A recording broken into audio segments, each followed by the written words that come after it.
The Meeples and Miniatures podcast is sponsored by Two Fat Lardies, but also by the very generous donations of you, the listener. Thank you to everyone for your continued support. The Meeples and Miniatures podcast, episode 194. Oathsworn Miniatures. With hosts Neil Shuck, Mike Hobbs and Mike Whitaker, and guests Michael and Joe Lovejoy from Outsworn Miniatures.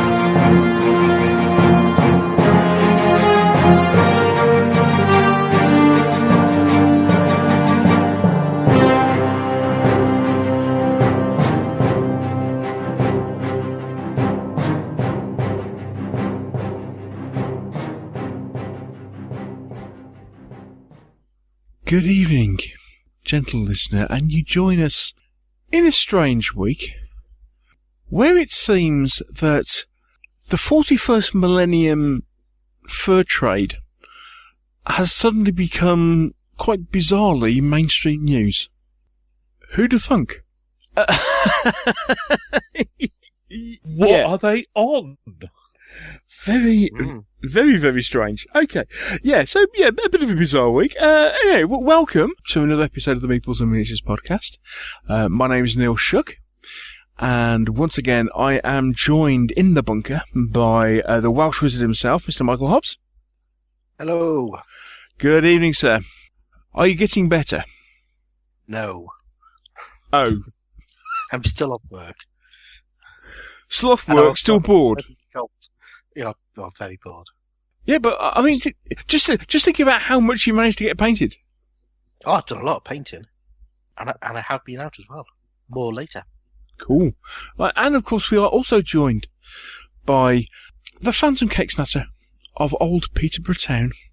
It is indeed Mr. Whitaker, Mr. Michael Whitaker. Good evening, sir. Good evening. The cake's still in the fridge. I'm impressed. You know how to get it out of the fridge. How to get it out of the fridge? Turn up for a game. Yes. Correct.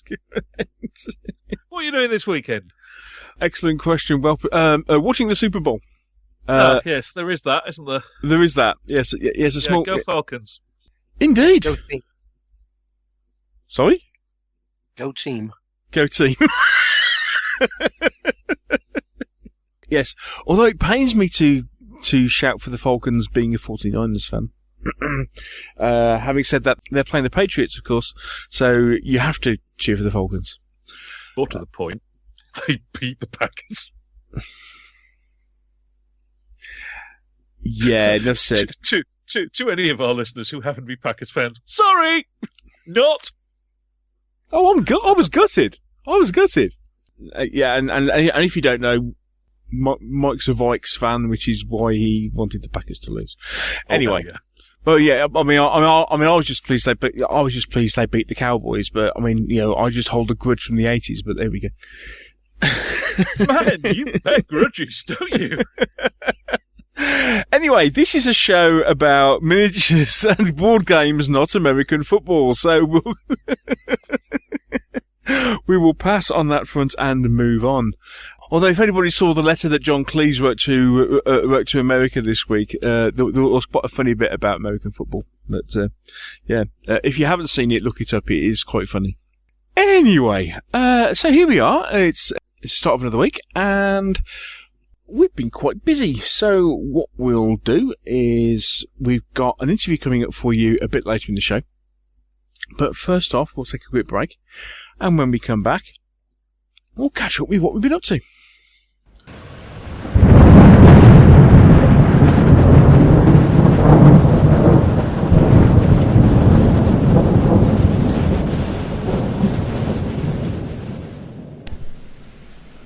The eagles have gone. Britain lies defenseless in a cruel world.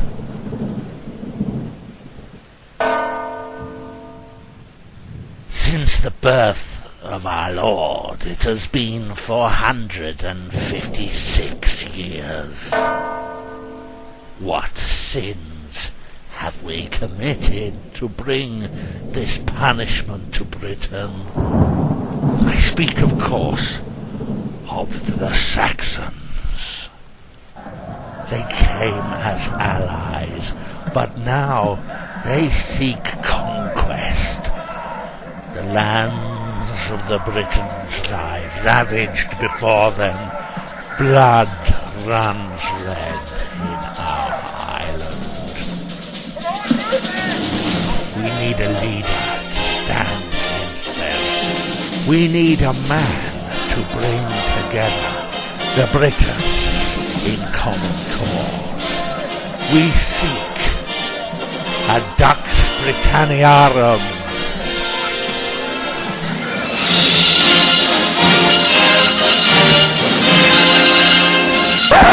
Right, that's enough of that. Dux Britanniarum from Two Fat Lardies. They really are very good.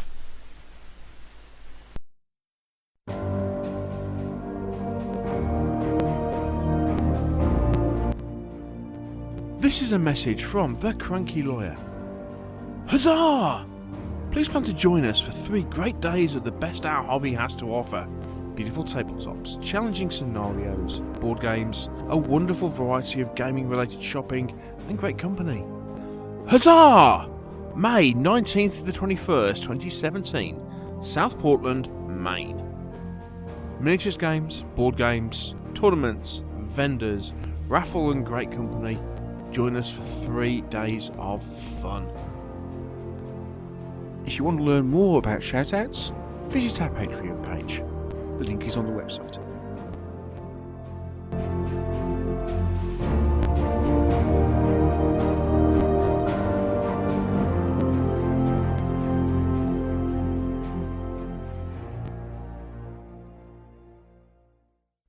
Okay, so we're going to catch up a little bit with what we've been doing in the last week or so.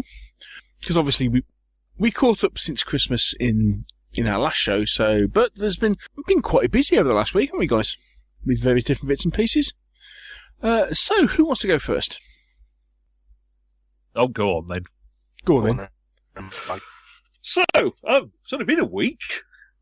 This is the one problem with this weekly schedule thing is supposed to be less to talk about.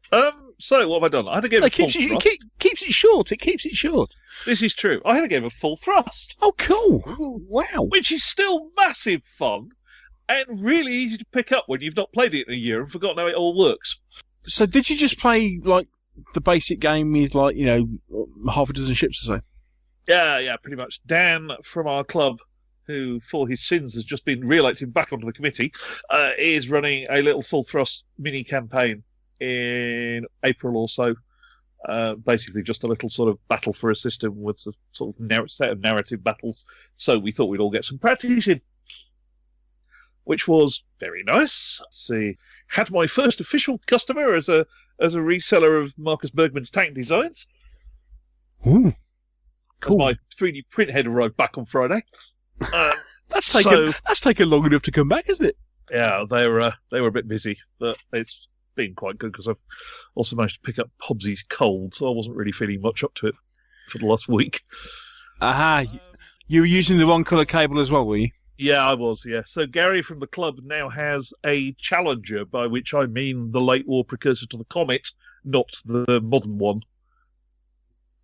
3D nice. printed for him in 15mm, which came out really nice. I'm quite pleased with it. It's quite an odd-looking little tank, but it looks like a Comet with a T-urn for a turret.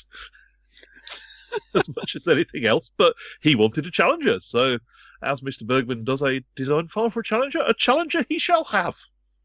Cool. Other than that, upcoming event that you all might be interested in. By the time this podcast comes out, we should actually have the sign-up page on the club website. Poshlard! Poshlard? Tell us more, sir. Poshlard. Basically, it'll be end of July. See the show notes for the date, because I'm still brain dead from the cold, so I can't remember the date off the cuff. It's last Sunday in July, if memory serves correctly, or certainly first Sunday of the school holidays, at Peterborough War Games Club. Basically, we've got space for about half a dozen 6x4 size TFL games, plus I shall be running a honking big recreation of the main fight from Ken Maxey's Battle as a battalion aside I Ain't Been Shot One game downstairs. So sign-ups will be about a tenner to cover the day. Hopefully we'll get half a dozen people who want to bring games to play, and it'll all be good fun. Cool. Sounds good. And you'll be there. I won't be. Because you're skiving off on holiday. Because unfortunately that clashes with last week in July's. That kind of clashes with me being elsewhere. Sorry, mate. So that's been arranged in the past couple of weeks. What else have I done? Pretty much it, I think. Bought anything? Have I bought anything? You're going to remind me of something I've forgotten, aren't you? Here? No, I was just asking the question. Bought some more printer filament. Brought some ABS because I've currently been using PLA, which is the slightly lower melt temperature stuff. Bought some ABS just to see how it differs. Also bought some metallic silver for various nefarious purposes. Right. Which, well, I can vouch for the fact that the fluorescent orange looks absolutely horrible. Yeah, when I got my printer head back, they'd obviously been running some tests through it, and I ran a purge on the head, and the first trail that came out was bright orange, which was remarkably tasteful. Indeed, not. Right, Posh Lard is July the 23rd. Ooh, might be able to make that, mightn't he? My son's birthday, so probably not. Oh, you can come along.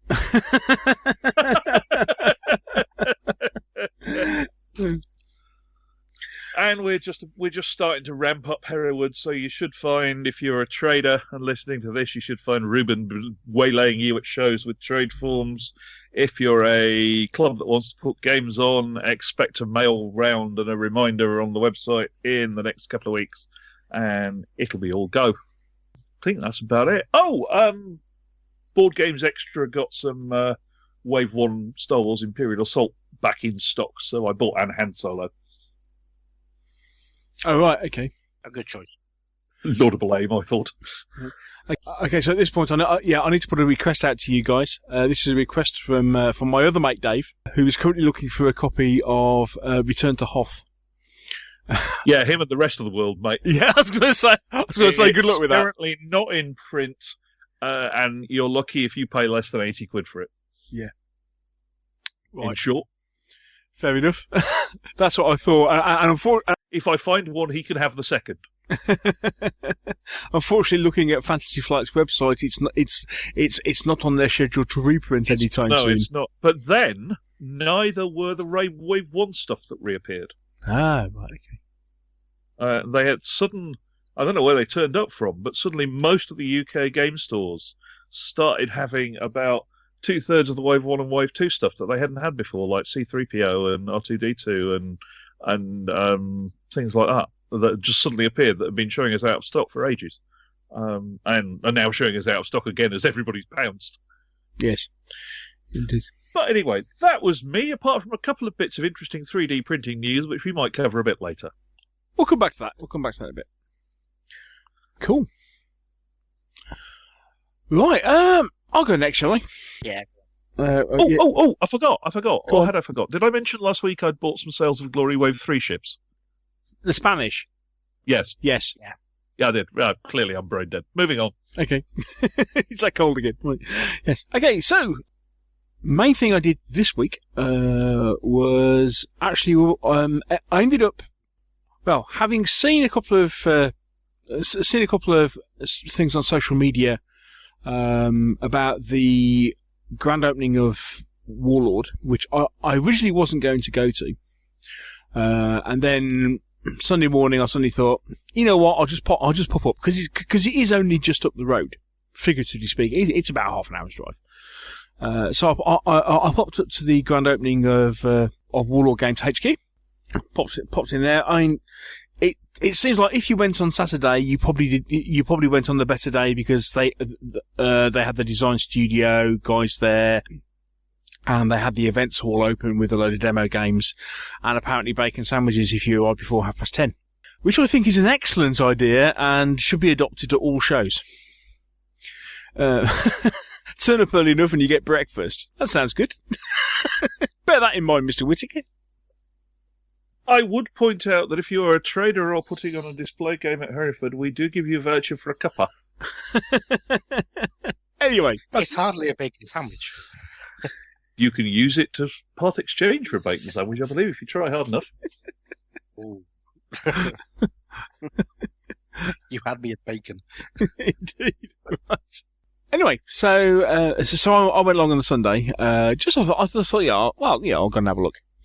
And whilst it has to be said, it was slightly underwhelming on the Sunday in the fact of you kind of walk into what effectively looks just like walking into a Games Workshop, except for the fact that you've got different sets of figures on the walls. Oh, it's it's very well done. It's very very nicely laid out, and what have you. It's in some of the office space that Warlord have got, because they've got like one set of buildings where all the offices and stuff are. Then you've got the other set of buildings where they do all their manufacturing. Oh, yeah, it's a shop front. Lots of stuff in there. So at least you get a chance to see an awful lot of stuff, and plus the fact you have that nice little thing of they'll turn around and say, well, if we haven't got it on the shelf, if you let us know if you're after something in particular, we'll just nip next door and get it for you, which is always quite useful. So there's that sort of thing. So yeah, perfectly fine. If you're into Warlord Games stuff, then yeah, it's certainly worth a look. Now, I was chatting to Martin, the store and events manager, which apparently is his full title, and he's saying that what they're hoping to do is put on a lot more of events at Warlord HQ now. So the idea is that they will have, whenever they're launching something, they will have a launch weekend, and they will, obviously the store will be open, but they will have an event on in the main hall, in the main event hall, and they're hoping to do a lot more of that style of thing. So that's for the future. Apparently one of the first ones they've got planned is for the launch of when they're launching Operation Sea Lion for Bolt Action, and they're going to have a limited edition figure, apparently, which I hope this isn't too much of a spoiler, but apparently it's something like Winston Churchill with a Thompson or a Tommy gun or something like that. So that sounds quite cool. Didn't Foundry do one of those years ago? They might have done. We shall fight them on the beaches. Indeed. So that was primarily what I did. I did have a slightly unfortunate accident, because with the fact that it was their opening weekend, they had a sale on, and I came across something which I wasn't expecting. What did you buy? I bought the new version of the Osprey Games version of Escape from Cold Hits, which I wasn't expecting to see there. And they had it on, offer, which after I bought it and then got home, realised that actually, because of the price they were selling it at, I probably essentially just saved postage on it, but I was happy with it at the time. So we should ask then, how does it differ from the original, apart from the lack of swastikas? I don't know, because I haven't opened it yet. Apparently, and I can't remember. I don't think I own the original. I know Luffy did, so I'll have to compare and contrast. What they've done this time round. I mean, obviously they've redone some of the. I think a lot of the artwork is still very much, is still very much the same. I mean, yeah, they've redone a few bits and pieces. There are now 2 different sets of rules. There are the rules that came with the original game, and then there are a completely new set of rules which they wrote for this new version. So there are 2 different ways of playing the game now. Other than that, it's very well produced. It's a lovely looking game, and it's quite nice in the fact of the little bit I have looked at it. What they've done is they have produced not only a rule book, but they've produced a history book. So you've got 2 books, one of which is how to play the game, and the other with it, which, well, this is what really happened. And because it's Osprey, it's got all the usual things like Peter Dennis artwork and all that sort of stuff. So it's really nicely done. So looking forward to giving that a go. So that was Hobbsy's just pasted us a very interesting link apropos of that. Ooh. I say. Look at the price. They're certainly a bit different from the wooden meeples that you get in the game. Yeah, what we're looking at, for the benefit of those who aren't reading our screens at the moment, is Foundry Collectibles World War II playing pieces, which are honest, not for Escape from Colditz, really. It says there, Mike, right at the bottom. It says at the bottom, they are not authorised by or otherwise affiliated with the game Escape from Colditz. They are, however, basically individual little pewter... Are they 15mm? They look it, yeah. Yeah. World War II 28s 28. On their own little coloured bases, obviously designed for such World War II themed games that might require small round counters that fit on a hex board, like, I don't know, I'm sure we can all think of one. They are, however, nearly a pound short of 200 quid. I just scrolled down. It's like that. Okay. There's pimping your game, and there's pimping your game. Yeah. The serious players. I mean, I make a lovely birthday present for. But look on the bright side. If you buy the game with it, it's reduced from $249.99 to $225. Yeah. But those, I have to say, if you were a serious nut for that game, they are beautiful. They are rather nice. I'm not sure they're 200 quid's worth of nice, but they are rather nice. Well, there is a lot of them. I mean, especially if they're 28mm. I mean, there's a lot of them. Yeah, I suppose you are looking at less than £4 a figure. Yeah. For pewter. Mm. And a bit of wood. Don't forget the bit of wood. And a bit of wood and a bit of paint. Yeah.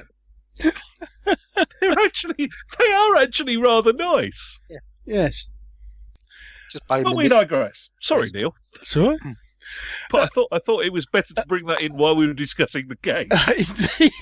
Indeed. And yes, That's good spot, Hobbsy. Excellent spot. I'll make sure I put a link in the show notes on that one. Right. What did we do last week? Lost horribly several times at Thunderbirds. So that's the new Matt Leacock cooperative Thunderbirds game, which it is. I mean, it's really, really good game, but blimey, Charlie, doesn't it kick your butt?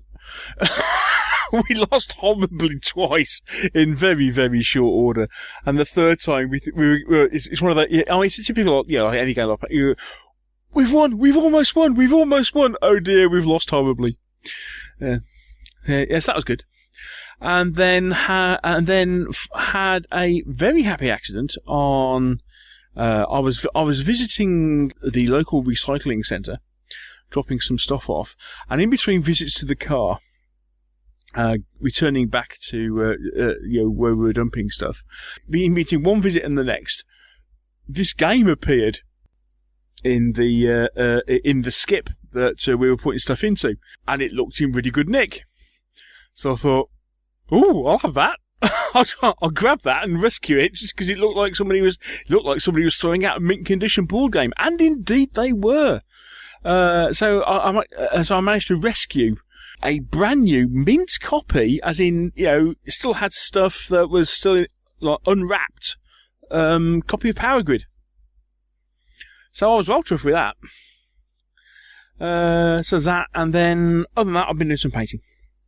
So I've actually managed to get some more painting done this week. So I've been finishing off some more Planetfall stuff. Yeah, quite a successful week, I think. Very nice. Obviously. So it's only been a week, so since we last chatted, so I haven't bought much. Bought much.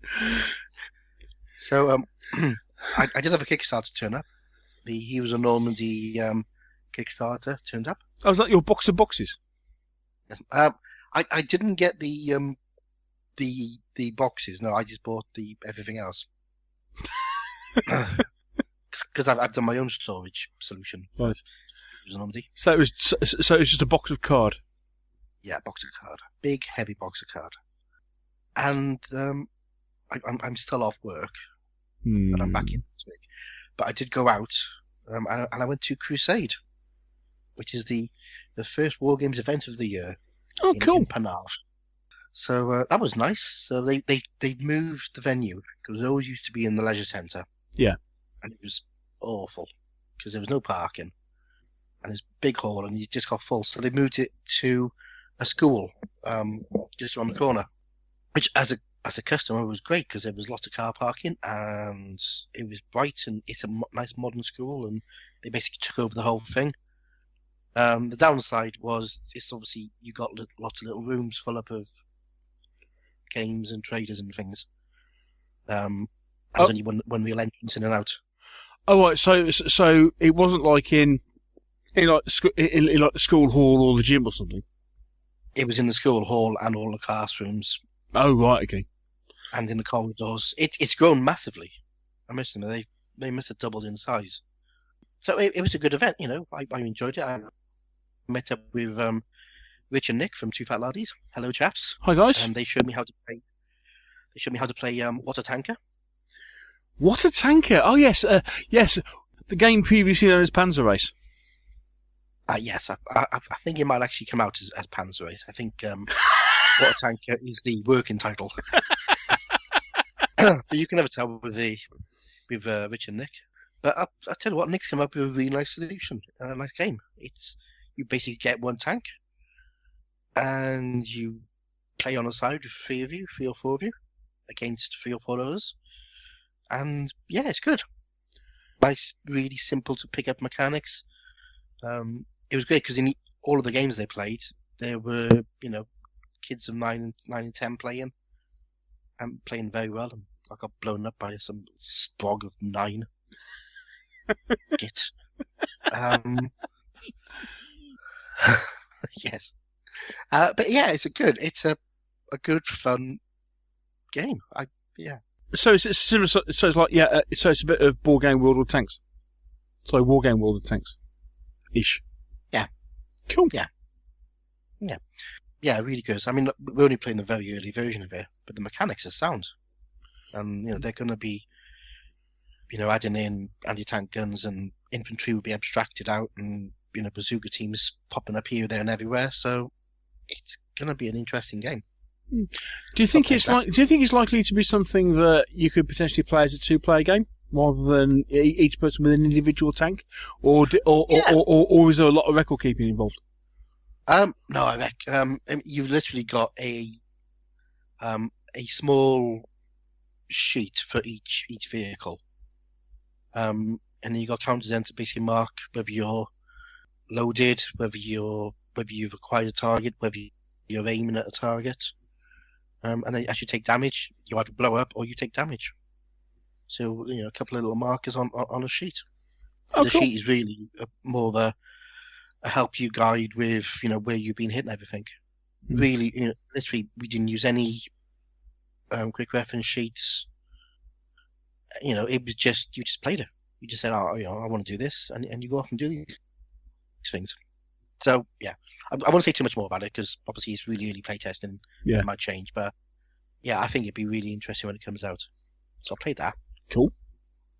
And then I had a little look around, and I popped into Early War Miniatures and bought a few tanks. So when you said, "Oh, it's only been a week, I haven't bought a lot," Well, it was a Wargaming event. You know, I had to stock up. Okay, so what'd you get? I bought some vehicles for my 20mm 1940s armies. So, you know, just some Panzer IIIs, Panzer IIs for the Germans, and some Belgium staff cars, and, you know, they didn't really have much else today, the Belgians. So that. I bumped into Jeff from Ham and Jam, and he reminded me that I had to buy a half track for the game they were putting on at OML 5. So I went to Warlord and I bought myself an M3, and then I bought the oddball tank. Right, okay, yes. Because it was there. Because it was there. And it looked cool. Yeah. And I thought, oh, that'd be fun to play in a tank-based game. Did you have any particular tank-based game in mind? Well, you know, there's lots of tank-based games out there. It might be good for other tank-based games are available. Yes, yes. When don't you need a Sherman with a big speaker on the side? Yes. What else did I do? Oh, I bought some terrainy stuff from a firm called Dragon Badger Models. Dragon? They're based in Bridgend, so Okay. local, but they literally had a whole store, and they just had sort of flocking stuff of all colours, you know, and all different textures and things. Like hundreds and hundreds of bags of texture-y stuff, which, as we all know, is very useful. So I bought some of theirs. Can I just backtrack a little? Of course you can, mate. That Sherman. Yeah. You know how we're laughing hysterically about the Tiger? Yeah. You are aware that Sherman's probably not a Sherman, aren't you? That's Almost certainly a Canadian Grizzly. Well, you know. As soon as it's been painted up and it's got all balls. Yeah, but the point is that it's pretty likely it's actually a Grizzly, not a Sherman. Just saying. We're being pedantic about these things. Moving on. Yeah. It's all balls tank. It was quite interesting seeing those stuff boxed at Warlord HQ, and it's like, yes, this is the Hollywood Tiger, which means it's not a tiger. Moving on. Sorry, we digress. Let you get on, Hobbsy. The only other thing I saw, I spoke to a guy called John who runs. He's doing a Kickstarter for Space Dwarves, Neil, which I've sent you a link for. The Elsor-Varo. Yeah, thanks for that. Space Dwarves. Yeah. They're lovely. They are so nice. He's a sculptor, but he comes from a background of doing TV design work, so he does stop motion animation. Oh, right, cool. He's a good sculptor. He really is. So he's got his little Kickstarter, which I think you've advertised. I have, but we will put a link in the show notes. Yeah. Yes, they are very nice. Can I have a look on Neil? You'd like them.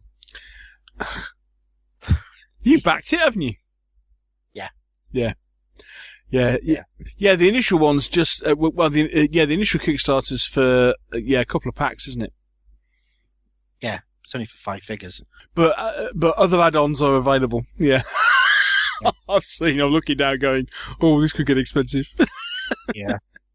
Good quality though, and lovely. Nicely done.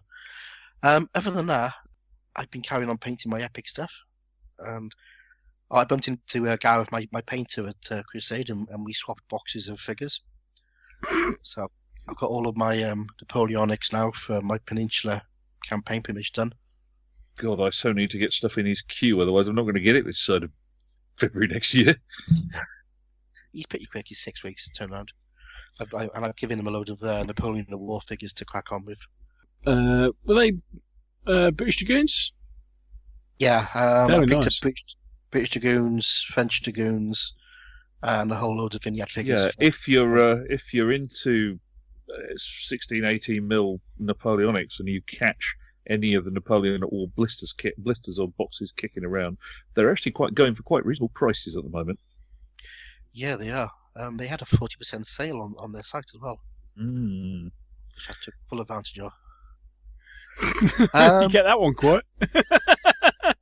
That was last year. That was a long time yeah, ago. it doesn't count. Yeah. Doesn't count. Anyway, these are 28mm stuff. So what figures were these? Perry's. Perry's. Yeah, Perry's and some Westphalians for the vignettes. Hmm. And other than that, I've had another game of Net Epic, and that's it. That's me done. Sorry, I waffled far too much, but it's the first time I've been out in 3 weeks. You've been so fed up with the same four walls, haven't you, mate? Yeah. Oh. And then when I did have a quiet drink with Nick and Rich afterwards. A quiet drink with Nick and Rich. Yeah. I don't think I believe I've ever seen a quiet drink with Nick and Rich. Well, I had a quiet drink because I was on antibiotics, but Oh, and we have to say hi, Jeff, because it was his 50th last Sunday. Hi, Jeff. Oh, cool. Hi, Jeff. Happy birthday, mate. Yeah, indeed. Welcome to the 50 Club. Yeah. Are we all in it now? Mr. Love isn't, but he's just a young whippersnapper. Cool. So that's what we've been up to in the last week. So we'll take a quick break, and when we come back, we will be chatting with those lovely people from Oathsworn Miniatures.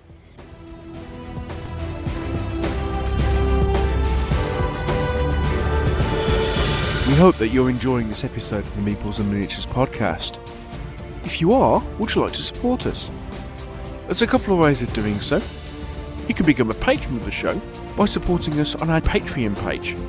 There you can give regularly every time we produce a show. Alternatively, you may want to give a one-off donation, and you can do that by using PayPal. For more details on both these options, please click on the Donate tab on our website www.meeplesandminiatures.co.uk.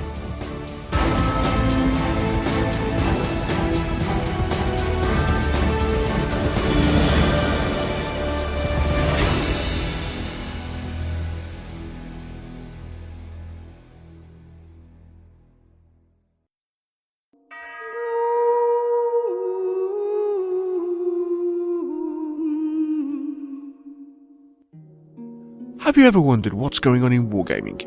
We do too. So come with us as we go behind the hobby with the Meeples and Miniatures interview.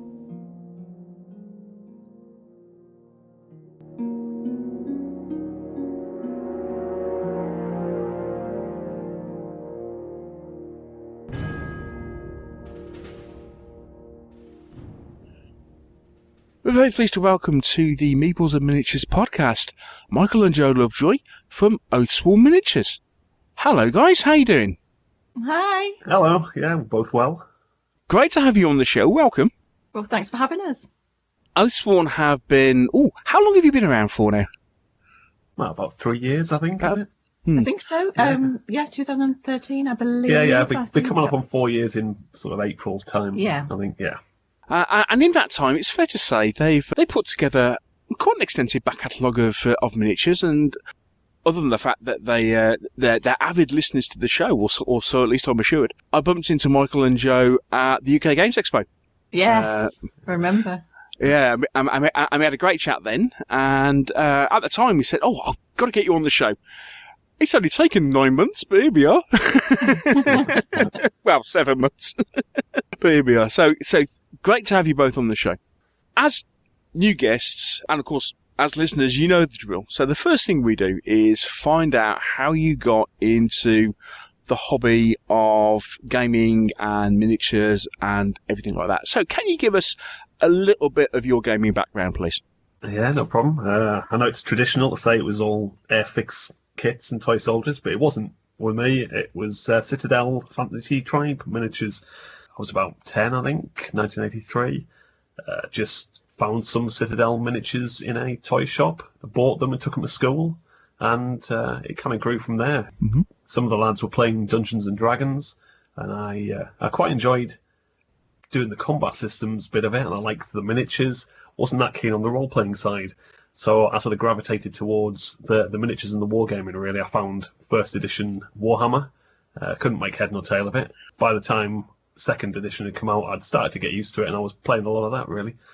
So that's where I started. From then, it was just on with a lot of Games Workshop stuff for a few years. I ended up working retail for them for a while, and just generally expanded out from there, playing all sorts of different things.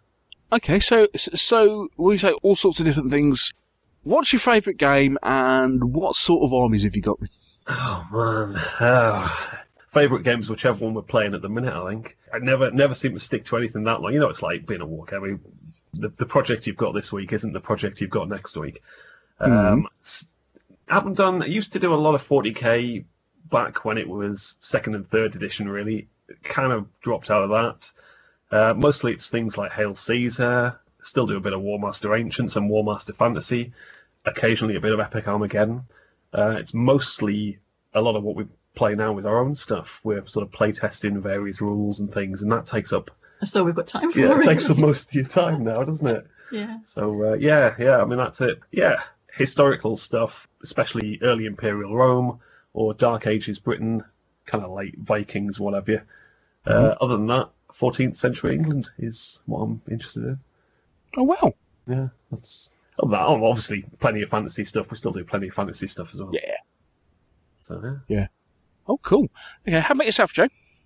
I'm totally different in that I grew up with board games, mainly, Monopoly, Cluedo, Scrabble. I love word games, so all that kind of thing. And then we've got 4 children, so we always played with them and developed different ones. So they love their card games. So like the boys are now into things like Yu-Gi-Oh and MTG and Pokemon and stuff, and so they've sort of they're off doing their own thing. They can't need to drag us into that as well. Yeah.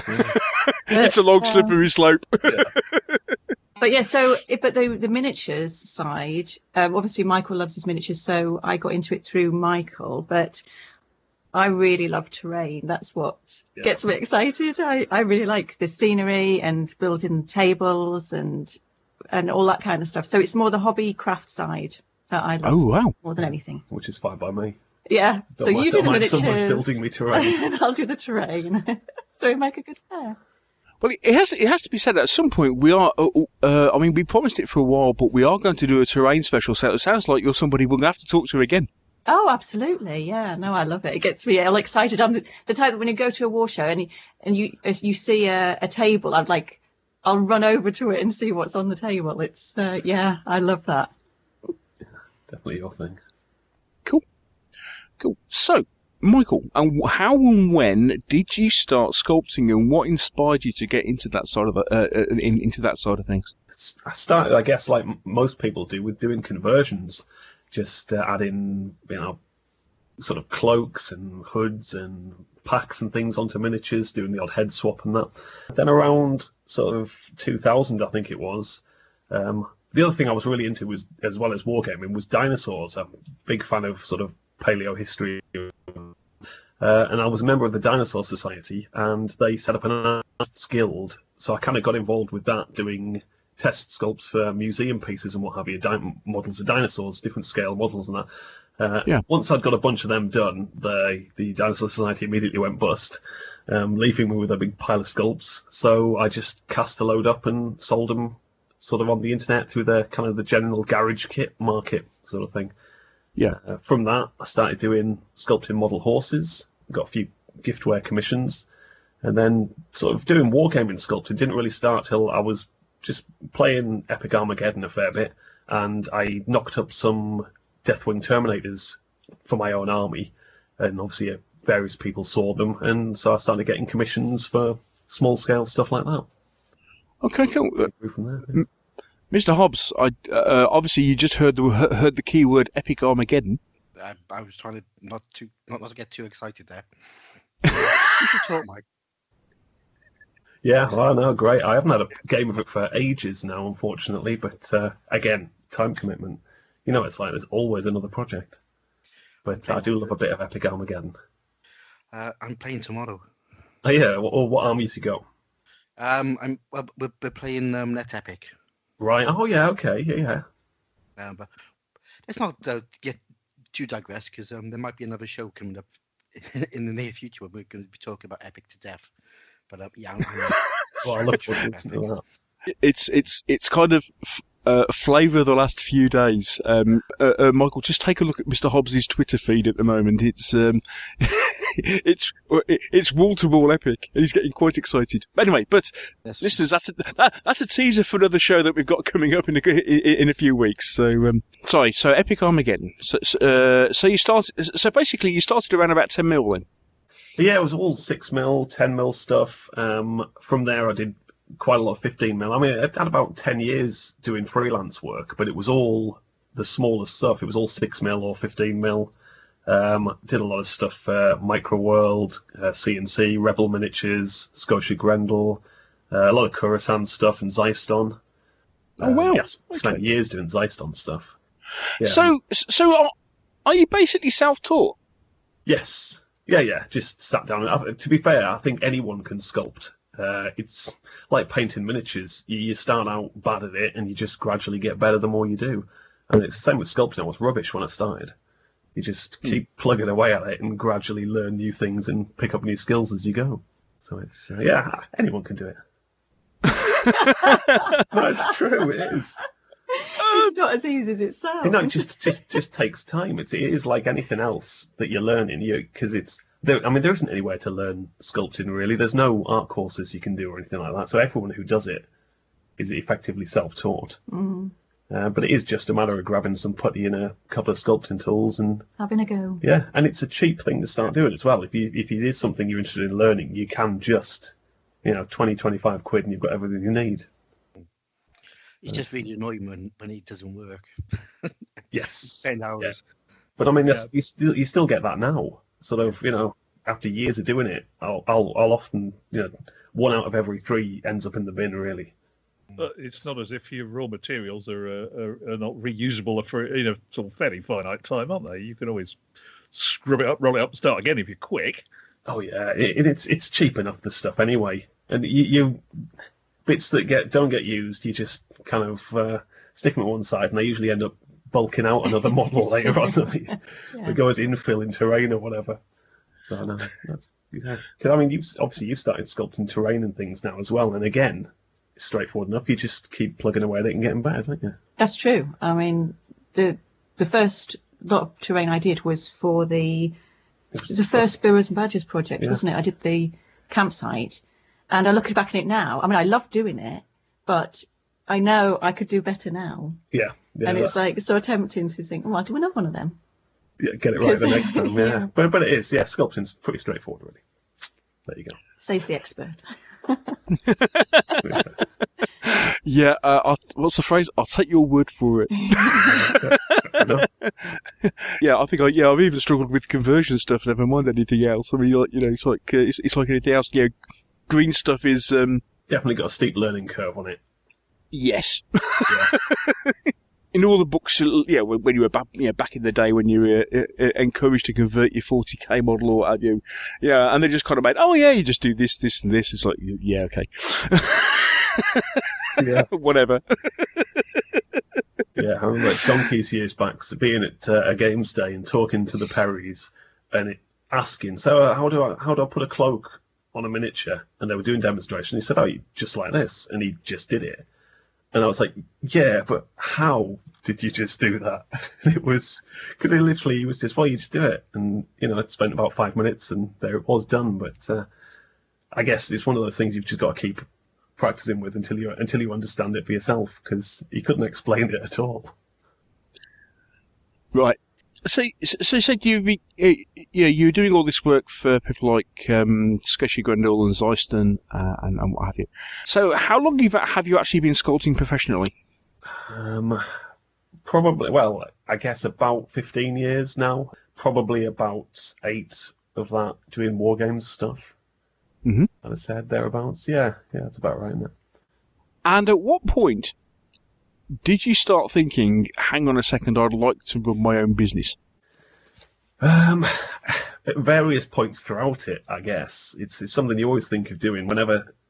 Sometimes if you're really happy with the sculpt and you send it off and you think that's done now, I'll never see that again.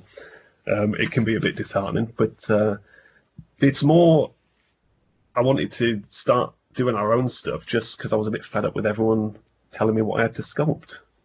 It's quite a creative thing, I guess, and you want to sculpt stuff that you want to do. I had to do a bunch of 6mm Nazis once, and I just didn't particularly I don't have anything against people who want to play Nazis or anything. I just didn't particularly want to sculpt them. It wasn't something I was interested in. I'm just not a big World War II fan generally. I know that's heresy. I apologise in advance for saying that. But it wasn't something I wanted to be sculpting. I had other things I wanted to do, and that kind of thing, when you're spending your time day in, day out sculpting something that isn't interesting you that much, you start to think, well, I'd like to maybe work for myself on my own projects, really. And it kind of grew from there, I guess. Okay, so you started Oathsworn in, 2013? Yep. Okay, so where was the jump for the idea, and what did you first decide to do? What did we do first? I can't remember. It was the Dwarves, wasn't it? Sci-Fi before that. We started with Sci-Fi, didn't we? We had the first thing we did, self-employed, as like after the freelance stuff, Yes. was we did a range of Sci-Fi figures. What was it, half a dozen robots or so, and about 30 infantry, something like that, which we just released as a conventional kind of release. At the time, sort of Kickstarter had started, it just happened in the UK, but we weren't sure whether we were going to use it or not. So we had a go at releasing that lot. We chickened out, basically, didn't we? We doing the thought about Kickstarter, it. yeah, we were nervous about doing that, yeah. So we yeah. decided to just release it. Yeah, I'd been working on it for a conventional way. while, saved up to pay for the moulds and what have you, and released that, which basically was a complete flop, wasn't it? Complete disaster. Well, I think it only sold about £500 worth. Yeah. Spent about $2,000 on getting it all made. And that was one of those things where it convinced us that conventional releases were probably not the best way to go. You get a lot of people saying, yes, we'd really like to buy that, and at some point we will. But they don't always put their money where their mouth is. No, that's it. That was where we started. Do you do the moulding yourself, or do you outsource that to someone? No, moulding. We did do casting a bit for ourselves. We did that for a while. Until our machine broke. Yep, until the casting machine broke. And then, but no, moulding, dark art, I don't understand that. Getting a good mould made is a real skill. I think. Yeah, you need a professional, I think. Yeah. I mean, I know the basics of how to make them, but understanding the flow of the metal and how to get it to cast well is definitely an art. So it's worth, if you don't know what you're doing, it's worth paying someone to do it, because it's not that expensive to do.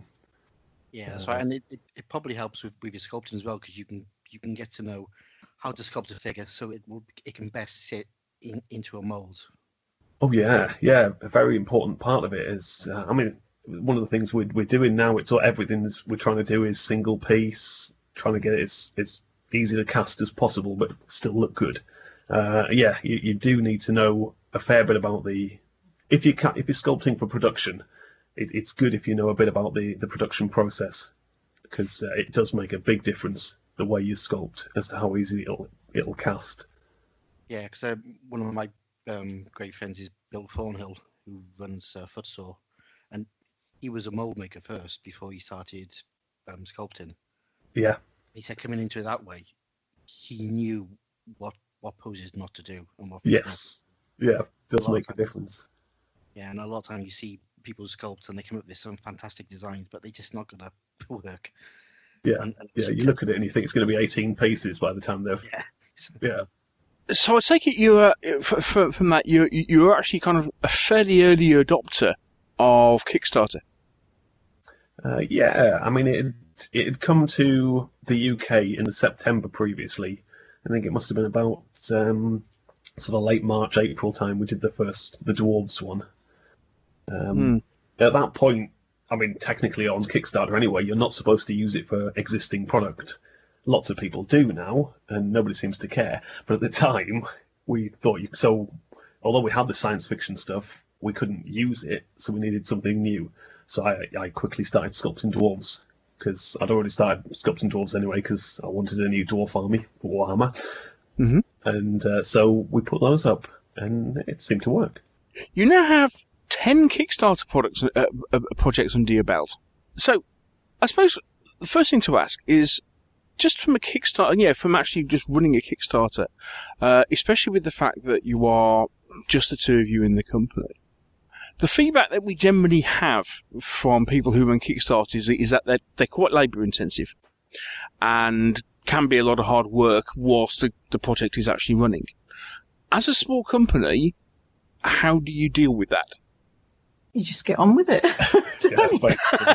Yeah. I mean, basically, is it a case of just like everything else stops while the Kickstarter's going on, or? Yeah, that's basically it.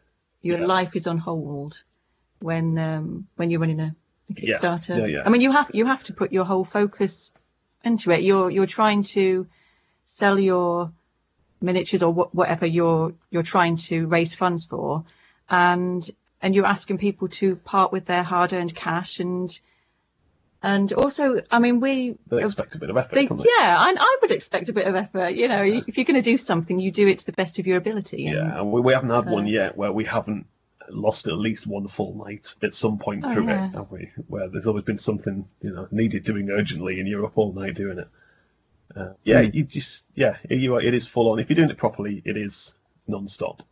You said you started with Dwarfs, and you've run a couple of Kickstarters for Dwarfs, haven't you? So there was the Clan McFiggin Dwarf Brewers, which is actually a more recent one, isn't it? Yeah. Was it the Heroes of the Dwarves? Heroes of the Dwarves was the first one you did. Yeah, that was the first one. We did Heroes of the Dwarves, and then there was some dwarves in the next one, which was kind of halflings, kind of dwarves, kind of a bit of other bits and pieces, because we had so many people ask for different things. I was trying to keep everyone happy, but not that you ever can. But so we started out with the dwarves. Obviously, we were just beginning then. Didn't really know much about Kickstarter, so it was quite I think there was a full 30-day Kickstarter or something, wasn't it? Right at the start? 28, I think. Yeah, 4-week job, which is obviously too long. But you learn, you live and learn, don't you? Well, I think that is that the maximum you can do is 60 days, and so Kickstarter recommended that you did 30 days. Yeah. So I think that's why we chose that. Yeah. At the time. Well, and as far as for something like what you're after, you just found that's just far too long. Yeah. I think trouble is people lose interest. There's always something else that comes along, and if you look at the long Kickstarters, if you look at their kick track, and there's always a real dip in the centre when people drop out. So you want to keep them in, and I mean that's that's why. I mean, we found as well over that kind of time. Yeah, you can't maintain the pace, can you? We found kick track to be really useful for you just literally keeping an eye on who's coming in, how many comments you're getting, just whether you've got people's interest or not. Over a long one, it does just drop away. Yeah, because something else comes along, and people only have so much money, and it's like, oh, I'll have that one instead, and something new and shiny comes along, and they're more interested in something else. So you have to grab them, and that's also why it takes all your time and focus when you're running a Kickstarter, because you have to keep people's interest as well. You've got to talk to them. You've got to interact. You talk to them, and you build up a rapport as well. Yeah, because it's not just buying something. They're having an influence on what you're producing and how you're producing it. And absolutely, I mean, we have loads of suggestions from our backers about what to do next or what they'd like to see, and you try and deliver as much as you can, where possible. Mm-hmm. Yeah.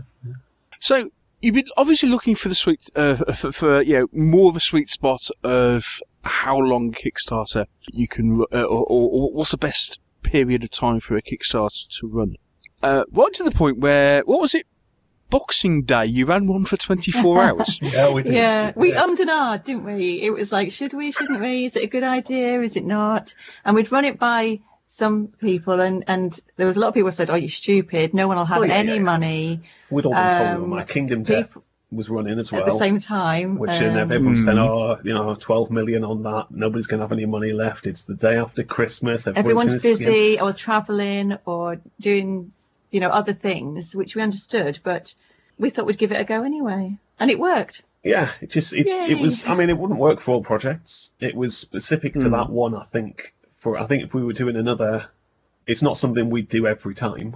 No. Depends on the project. But we did plan it. There was I mean, it wasn't just a spur of the moment, oh, let's just run a Kickstarter tomorrow and do it for a day. We had weeks of planning and making updates, and so that to keep the backers interested. Yeah, so that people knew it, about it ahead of time. Yes, I mean, we did a week of build up. I say, it was well publicised, didn't it? Wasn't it? Yeah, I mean that's. Well, we thought we'd have to do that because it's only 24 hours long, so it wouldn't give you much time. So we had that, and plus we wanted to make sure that if someone came in at some point during the Kickstarter, that there was something to interest them. Yeah. That's why we planned it so much, so that we always had things to release throughout the 24 hours.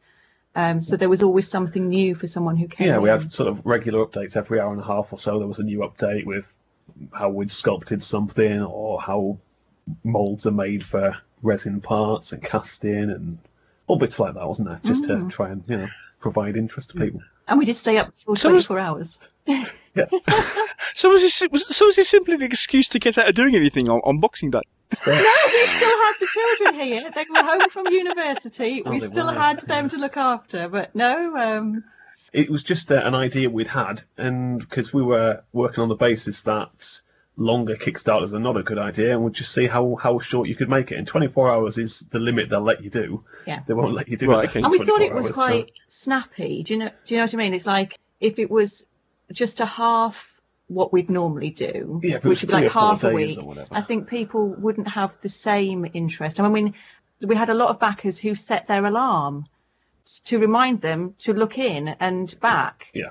We had one of our backers actually backed from his he pledged from his hospital bed, because he's been taken to hospital, and he pledged from his hospital bed. Another one was ill, and he set an alarm to wake himself up. He went on his computer, pledged, and then went back to bed because he wasn't well. Yeah. It's I think it was a bit of fun. Yeah. Yeah, it was enjoyable. It was good. Yeah, good experience. Well, it seems to work well. Was it 339 backers? Just over £17,000. No, it was a lot more than we were hoping. I mean, for a Boroughs and Badgers project, yes. that's the best of the three so far for that, because it's a very niche. I mean, it's a niche of a niche range, isn't it? Really, anthropomorphic animals. You've got miniatures, then you've got fantasy, then you've got anthropomorphic animals. And and not then you've got our sculpts. That's true. So it's very niche. So yes, it went well. I think our goal was 2,000, and we'd sort of said between ourselves that we'd be really happy if it was 3.5 to 5.5. That would be a success in our eyes, because we weren't sure how it was going to go.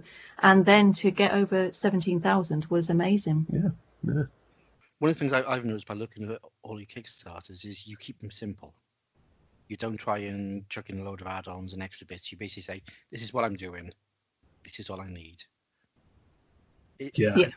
Has that always been a sort of conscious decision of yourselves, is just to keep them very, very tight? Oh, definitely, because you can get carried away, especially if it's doing well and everyone's after something and they want something new. So we plan it of how many miniatures or terrain we're doing, and also what we can achieve, for add-ons, for freebies, because we like to reward our backers for supporting us, and so we like to give them some free things too. But we definitely plan it so that it's achievable. Yeah. We want to be able to deliver on time, which we have done all 10 times. Not yet. We haven't done the 10th one yet. Yeah, don't jinx it. I'm not going to jinx it. But no, it works for us. So we find that otherwise you can just get carried away and it might not work. People do forget, I think, as the money goes up, that each of those new backers still needs another set of rewards. So that's not just extra money you've got. I mean, if you've included a profit on it, then that bit's extra money. But each person still needs their reward. So as you get more and more people, it looks like you've got loads of money. But that's, and backers looking in will say, oh, they've got loads of money, they should give you free stuff. But that's not necessarily the case, is it? So you have to plan it. Yeah. Otherwise, because it's a business at the end of the day. You're just going to disappoint people otherwise if you can't deliver. You don't want to do that. And there has been a few horror stories, hasn't there, in the past of films going under. So, keeping it small, keeping it simple. Oh, it definitely works for us. Oh, that's great. Yeah, I mean, we occasionally get people complaining and saying, "Oh, why can't you do this and why can't you do that?" But you've just got to stick to your guns, and because the last thing you want to do is run out of money and not be able to fulfill it. Yeah, that would be awful. Yeah. So basically, as far as Kickstarter is concerned, you're at a point where that works for you, and so you're quite happy to continue to use that, yeah? Yeah, I mean, the great thing about Kickstarter is the reach you get. The fact that we have a loyal following now, and there's loads of people who have been in for all our Kickstarters, and we're building up like the Oathsworn family every time. But we're reaching people throughout the whole world. And I don't know any other way that you could really do that as successfully as through Kickstarter. No, it definitely seems... I mean, it would be nice if things were still the way they were and you could just release miniatures and people would buy them.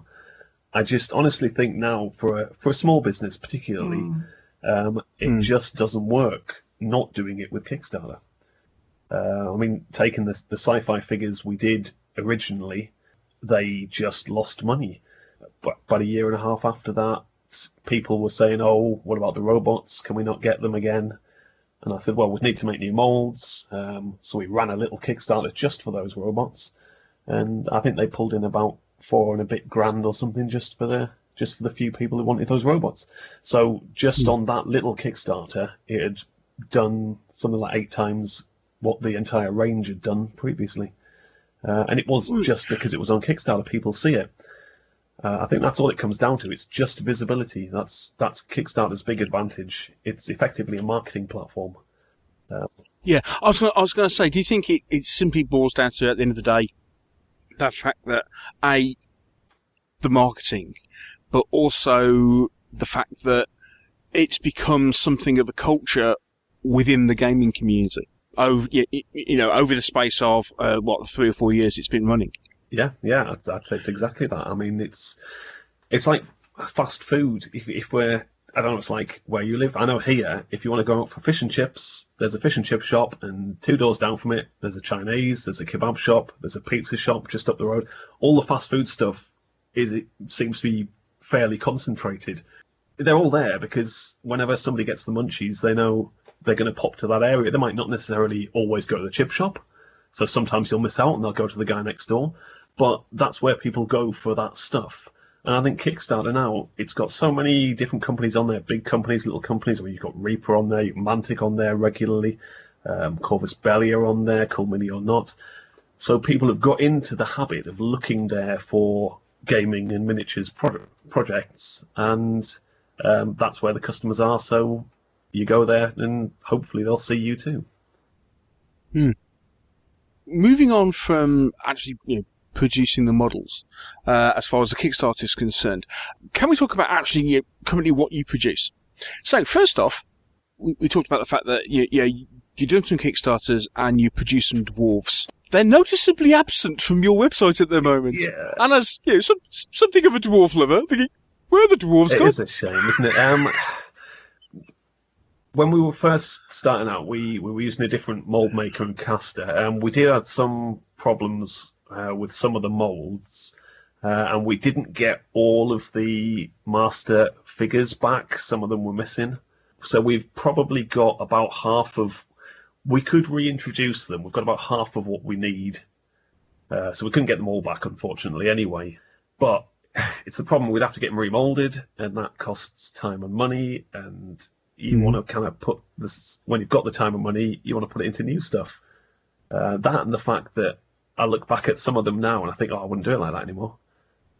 Even for stuff that we've done more recently, like the Odin, or we'd said those robots, I wouldn't want to put them out now because I know we can do a better job in the way they go together, or just the poses just on them. Just improved as a sculptor. You can do it. Yeah.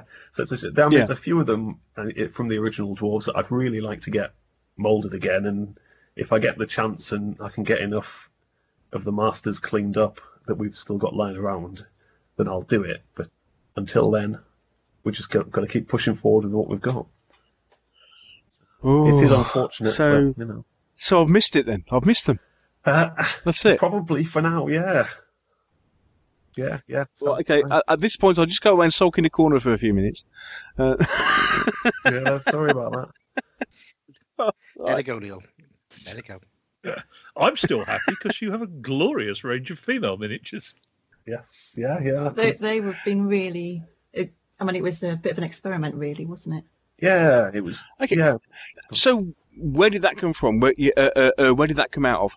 it was more of a role-playing thing, really, wasn't it? Dungeons and Dragons 5th edition was relatively recent, and we were just looking at there's a lot more women in gaming now.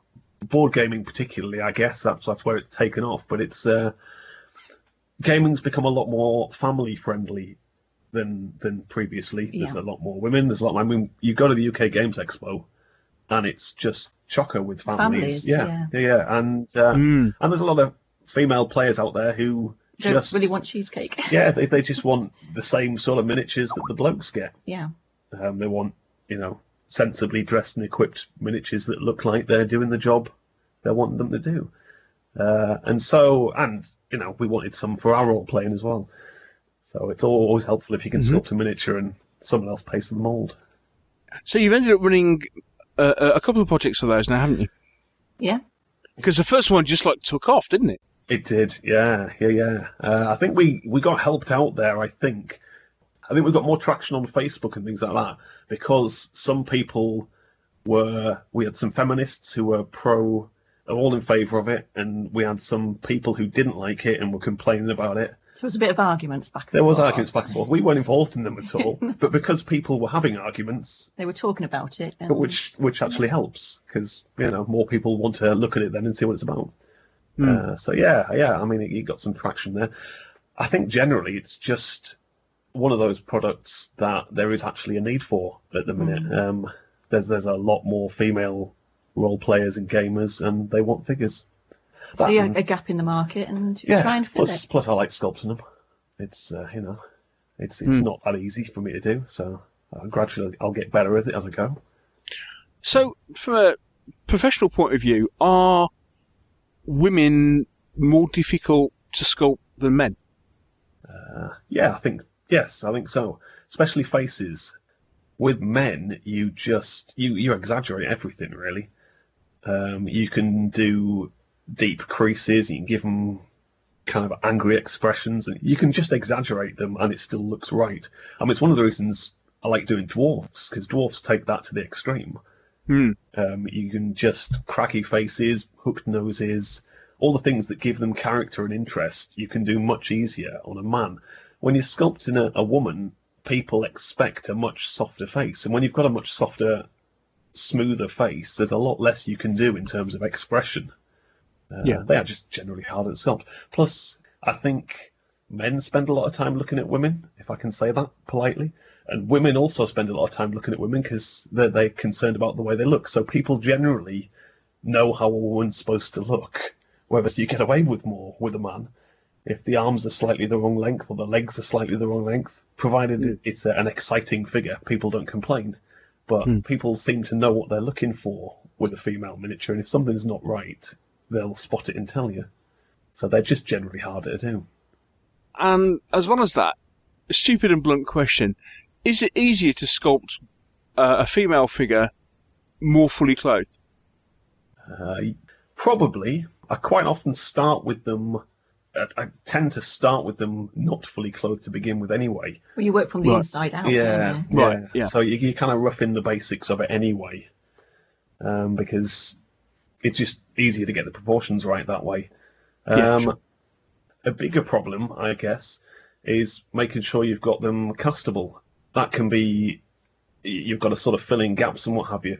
That's, again, easy enough on a bloke because people know what a male figure's supposed to look like. With a female figure, again, they're looking for it to look like a woman. They want the woman's shape. Yeah, if you You've still got to fill in the gaps. Put in too many pouches and ropes and backpacks and whatever, you lose that, and then people... All of a sudden she doesn't look like a woman. Yeah. So you've got to be careful with that. It's treading this fine line between having a figure that is still identifiably female, but at the same time practical. Yes, yeah. Right. Yeah, and I mean we're including other stuff now as well, and we've got a few men in the line and a monster or two just because people have asked. Yeah, and the children as well. Oh yeah, we did a couple of children as well because people were saying why aren't there children, and so although technically it's supposed to be female miniatures, we're ending up with all sorts in there just because people keep asking for things, and if we want to make it, we make it. So the Sensible Shoes range has expanded out to everything now. Pretty much, yeah. So long as it's practically dressed and sensible, then yeah. Yeah, but it will be mostly women. I mean, I've started sculpting the next lot now, and they're all women so far. So, right. Okay, now let's move on to another range, which I mean we've already touched on this.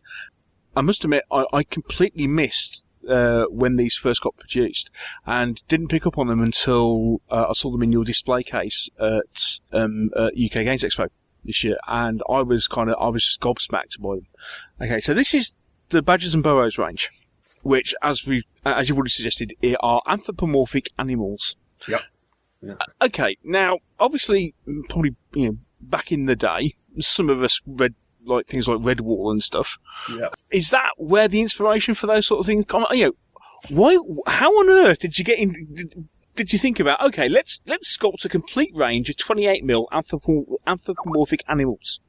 I actually started with one of our Kickstarter backers who said, I think you'd be great sculpting anthro figures and you should give it a go. And so he convinced me, didn't he? Mm-hmm. Yeah, he did.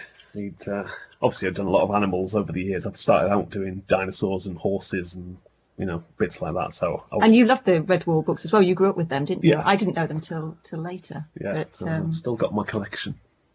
Mm-hmm. But, and I mean anything anthro like that. I was Wind in the Willows or Reapy Cheap from Narnia or anything like that. And just one of the backers, he was convinced that I could do a good job, and you thought you'd give it a go. Yeah, sculpted the first couple of miniatures. It was we posted them on the Reaper forum. There's always a good miniatures forum to get feedback on, and everyone seemed to like them. So we tested it out as a Kickstarter. Again, no idea how that was going to go. We didn't know whether it would fund at all because it's such a niche. But seems to again, it's been popular.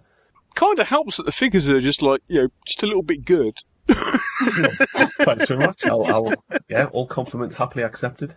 And obviously, we did the game as well. I was going to say, so did the figures come before the game? Kind of. Yes, in that I'd already started the game, but not for that. It was it's a set of skirmish rules that I've been working on for a while for another project that I was really hoping to do, but kind of need more money before I can do it.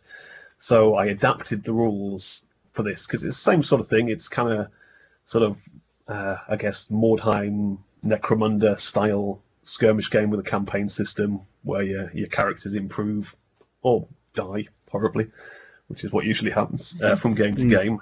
And I just, I had an existing system. I adapted it and it pretty quickly got it rushed out, didn't we? Yeah, it was a bit of a rush. Probably too quickly, as it happens. But, Okay, so how long did it take you to kind of get through development and testing and various other bits and pieces and put it all together? Or was it a case of all of a sudden backers were going, okay, well, I've got this set of figures, but I need some rules to play them with? Yeah, not really. In all seriousness, I think most people were just buying the figures for all kinds of reasons. They were using them there were a couple of role-playing games they were using for. Some of them just liked them and wanted to paint them. We didn't get much feedback from backers on the rules at all. That was more me. I think the rules really only got picked up properly once we had them at Salute and at the Games Expo. Yeah. I just think it was a different crowd of people. A lot of the backers were just looking for miniatures projects to back on Kickstarter, whereas the people we met at the games shows were looking for a game. And that kind of really developed it from there, didn't it? Yeah. So you've run three Kickstarter projects to expand the range. Yeah. With obviously the last one, as we talked about, being that mad 24 hours on Boxing Day. Yeah. So where are we with as far as the the Burrows and Badgers range, what are we now up to as far as number of figures and because we've got several war bands and stuff available? Yeah, I think there's about 60 figures so far in there. We add on with the ones that are being moulded now, it's about 60 figures. Yeah. To be honest, it needs a lot more. It's the kind of thing because it's a skirmish warband game, and you can equip your figures however you see fit. We need a lot more of the same figures, effectively, with different equipment. Right now, if you want an otter, then you've either got one with a sling or one with a two-handed sword, and if you want one with a bow, we haven't got one. Not yet. Not yet. So right.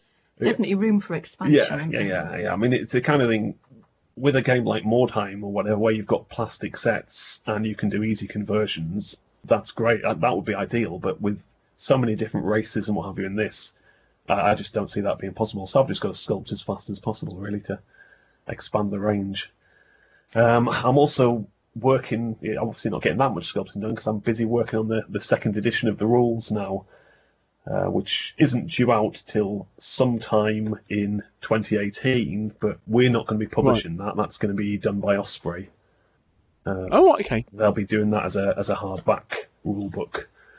Right. So it's going like the full kind of Frostgrave treatment as opposed to a softback 64-page sort of thing. Yeah, doing it like again like that style of thing. So that's quite exciting for us, but can't talk too much about it yet because I haven't got it finished. But get back to work. But I suppose it's a case of at the point where obviously the games department at Osprey have picked it up. Obviously, it's captured their imagination as something, and I suppose especially with it being warband, skirmish, and they've had such a hit with Frostgrave. I suppose it's so obviously Burrows and Badgers has caught somebody's imagination. So it's good stuff, isn't it? Yeah, no, I think it was at the UK Games Expo, wasn't it?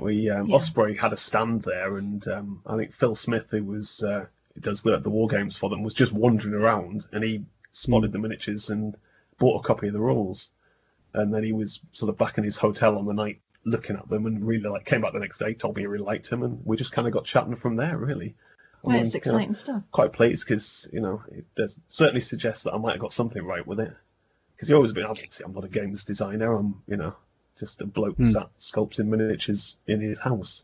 So it's always a bit nerve-wracking when people are out there playing your game and you don't really know what you're doing. But they seem to be enjoying it. So at the moment, the rules, it's the first edition. They're £10, aren't they, for a hardback copy? It's just a paperback. It's just one we've had printed ourselves. Yeah, £10 a copy, or it's a free PDF on the website. Which I've just downloaded.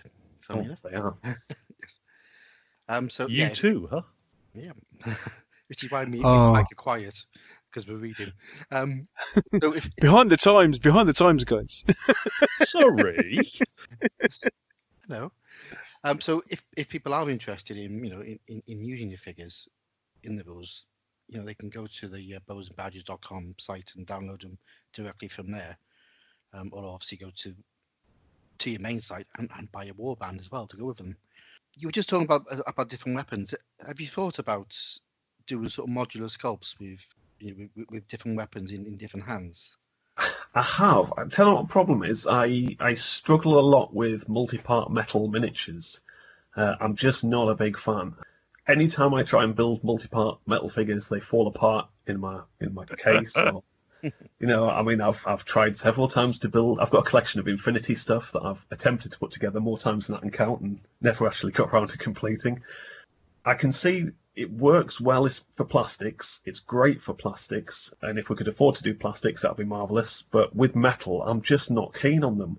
If it gets to the point where we have to, then I will. But one of the things we've found is that a lot of the customers we've got are new to miniatures, or they've come from a board gaming background or role-playing background, and they don't know an awful lot about putting kits together.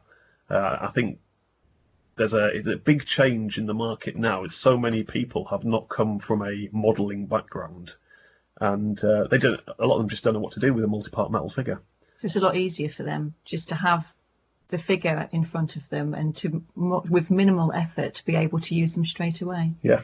Yeah, I mean, I do agree with you on. I mean, there's some figures which are multi-part, which, like you say, they're an absolute pain to actually put together because there's so many parts.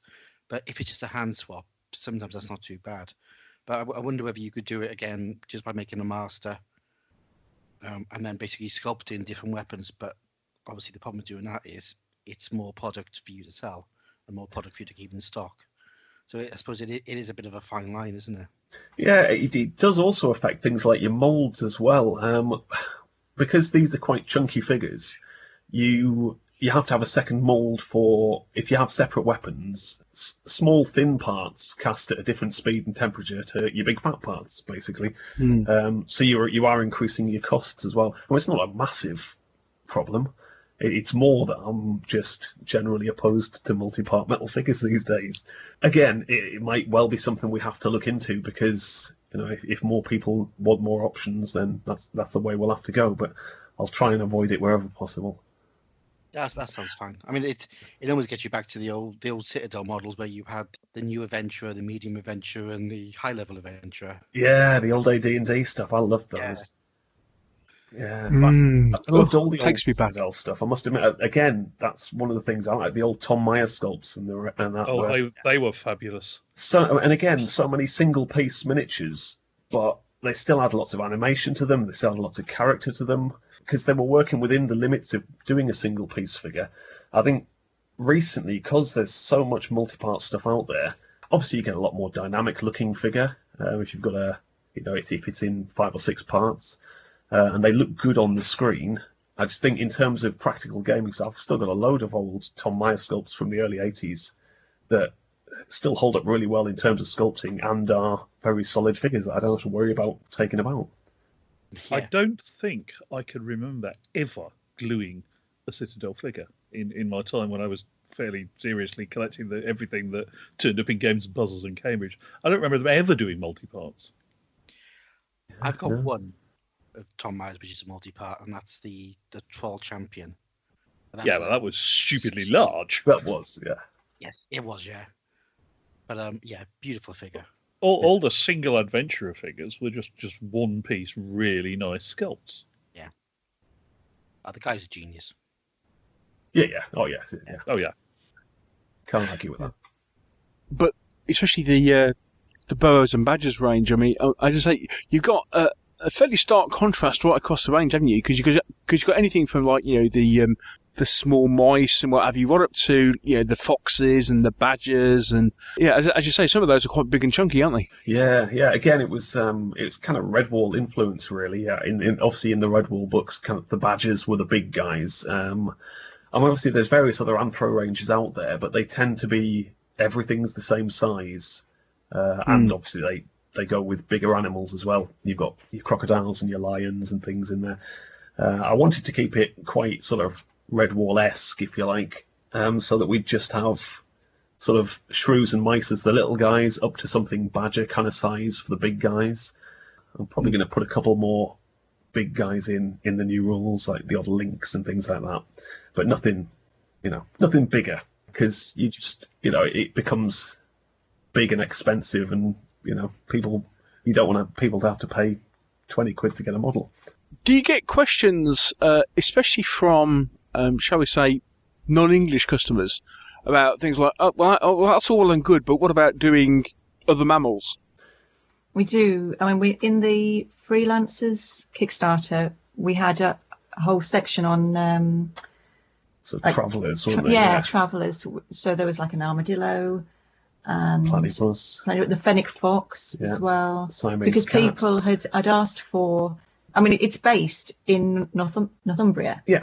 So they're all British animals. Yeah. But people wanted some foreign ones in there as well. So you give it a go. Yeah. But I honestly think you get a few people asking, but not actually that many people wanted it. They're definitely not as popular. No, as not at all. Not at all. As the British Yeah, animals. I think even overseas customers like the kind of the British animal. I think it's Wind in the Willows, Redwall, Narnia, all the kind of things that have people have grown up with, no matter where they are in the world, in terms of anthro stuff. Yeah. That's what they expect. So, we've done the odd sort of overseas animal, but they're just not as popular. No, I don't think it's something we would focus on. No. Actually, just looking at that particular Kickstarter, I happen to notice there's a couple of senior pledges in there. Was that stuff that you did, Joe? Yes. Yeah, it was my first try at. You started. That was the first one or that the second one? I can't think what was. No, you did the campsite in the first one. Campsite in the first one. one. Tower set. The tower. There's the tower and the boxes and barrels and. Yes, so that was my second attempt at doing it, and I loved it. I must admit. I mean, the reason why I got into it was for the Clan McFiggin Kickstarter. Michael had sculpted some terrain pieces for a brewery with the tavern set. Just bits and pieces. And I sort of took over the casting of the resin pieces. And I'm sort of casting and I'm looking at it and I'm thinking, I can do that. I'm sure I could have a go at that. So I tried it. I did the campsite in the first Burrows and Badgers and I absolutely loved it. Yeah. And then did the tower set, which obviously a bigger piece rather than lots of small ones. It was a bigger piece, and that worked really well. And then for this one, I've done the Arcane Circle for the Kickstarter that's just been on. I've done the Arcane Circle with the standing stones, and so far, because obviously we're getting in the pledges. The back reports, yes. So we're getting in the back reports, and I'm finding out what everyone has pledged for. And I've got, I think it's 165 sets to cast. Yeah, and in resin, that takes time. Which has been the most popular, but that's fantastic. That's really good. It means that, what we're doing. You're like having your stuff out on tables. I know, that's so cool to know that something that I've made is going to be on gaming tables with people playing them, which is great. Yeah. Cool. Now, I understand that you're still accepting pledges through PayPal for the New Blood. Yes, up until the end of February, I think we said. Yeah. We always do after a Kickstarter, don't we? Just because people always miss it. You miss it, or you can't afford it at the time. So we like to have a PayPal link available for people to come in, or if they want to up their pledge, people who've been in and want more staff. So it works out slightly better for us as well because PayPal charge less than Kickstarter do. Yeah. So that's kind of up to where we are at the moment, and obviously a little glimpse forward with the rules on what's coming. Next year. What's up next? Obviously, I suppose first things first, fulfill this current Kickstarter. But can you give us a glimpse into the plans for the rest of the year for Oathsworn? Well, we have a sci-fi game that you've sculpted. Called Dark 7. Yeah, that's going to be up sometime in the year, I guess, isn't it? I'm wanting to do a bit more sci-fi just because I like doing it, and it's good fun to sculpt. So just a little kind of skirmish game. We've got a slightly different idea. There's no rule book to it. It's all going to be on a set of cards. The rules are very simple. They take up about 5 cards. The rest of it is there's 7 figures aside. Both players have got effectively the same type of 7 figures. You've got a couple of grunts, a heavy, an assault trooper, a sniper, and a couple of leaders. And the rest of the deck of cards is all sort of war gear cards, and you get randomly dealt 7, and you assign them to your 7 guys, and it's very simple. It's quite a fun game. And we've had a few sort of test runs of it, haven't we? Yeah. And that I must say I enjoyed that. It does work really well. We're enjoying it, so I'm hoping that we can get. I mean, the figures have already been master molded, so it's just a question of me getting there, finalising the cards, and getting a couple of sets of that made, and so that'll happen sometime this year. It's not like it's not sort of we'll still carry on doing. We've got some more sensible shoe stuff. I've started sculpting, and we've got to do a lot more Burrows and Badgers. Yes, especially with the new rules coming out and everything. So because I need all the focus photos. on that. Yeah, I need all the photos done for that by June. So I'm going to have them sculpted, molded, cast, and painted by then. But other than that, we'll be doing Dark 7. You're planning a lot more terrain as well. I am. I'd like to, because so far we've only done terrain for the Kickstarters, but I would like to be able to produce and sell the terrain through the web shop and at the shows that we go to as well. So I'd like to increase the range there. And we've got a vac former now that we're going to have a play with and see if we can get it to produce reasonable detail or not. Yeah. And if that can produce reasonable detail, then we'll probably use that. But it'd be nice to have the miniatures and terrain, the two sides to the business. Yeah. But I think there's a picture of the Sci-Fi miniatures online somewhere, isn't there? I don't know. There again, it's the Dark Seven stuff's it's quite a fun range. It's not meant to be a super serious sci-fi thing. It was just a little skirmish game I fancied doing, really. Yeah, I think the games we played have taken about 20 minutes to half an hour. So Yeah, it's quite a short game, wasn't game. it? But it was a lot of fun. Yeah. They're really cool. I like those. Thanks so much. It's a nice. Yeah, they are kind of fun, aren't they? Yeah, it's a different take on sci-fi. It follows in thematically with your bows and badges style. Yeah. It's almost like you've taken the same bunch of characters and moved them forward a few thousand years. Yeah, it is. Again, it's just trying to keep it fun, really. I think it's nothing too serious. It's the idea of it is it's I would put it like a Dirty Dozen type. They're kind of a ragtag bunch of soldiers that are just thrown out there to do a job, and they're all a bunch of individuals basically. So it just gives me an excuse to sculpt whatever I feel like sculpting that day. And obviously the idea is you'll only need 7 figures aside anyway, and obviously we would like people to use our figures, but it's because they're not specific to the range. You can use anything you like. So that's the idea, is that the rules will just be something people can pick up and just use with whatever. If they've got 7 figures and someone else has got 7 figures, they can have a game. So yeah, it should be fun. Where can folks see you at shows? Are you going to be bringing these to shows? Or Yeah. We've only got 3 shows booked in so far this year. We're at Robin on the 12th of February in Nottingham, isn't it? Yep. And then we're at Salute on the...